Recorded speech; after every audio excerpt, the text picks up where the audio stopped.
Good morning. So, ito pala yung small version ng ginagawa kong PVC. So, ito siya.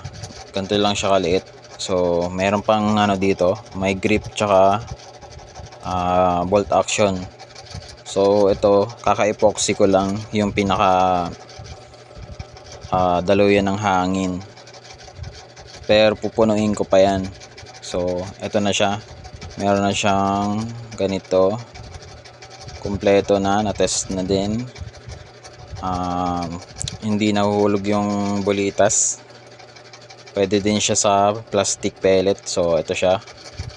8-inch lang yung tank. So, 500 PSI.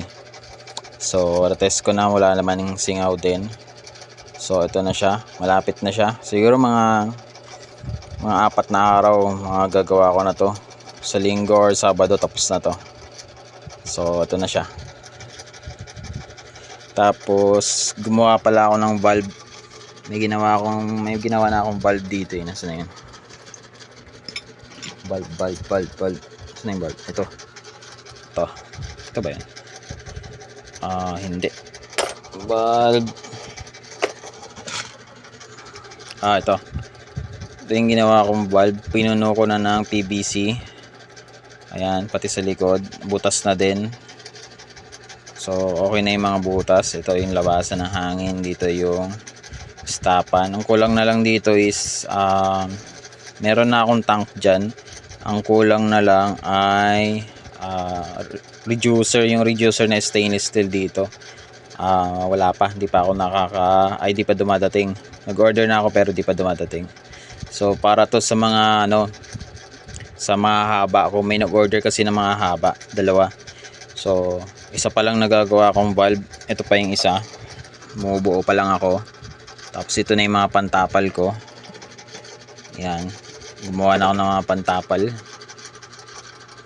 So ito all goods na to. May pin na rin to. Naka-ready na. Tapos ayan pala yung mga mga long aluminum tube natin. Ayan, naka-ready na din. Long aluminum tube. 27 inches, mahaba na, sobrang haba. Ayan, sobrang haba niyan, guys. Pang long range, sobrang haba.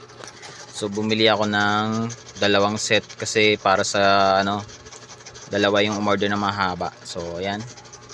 Tapos ito. Papatuyuin ko na lang to, tapos mamaya i-fix ko na ulit. Dadagdagan ko na lang. So ayan siya. Nakabalance na yan.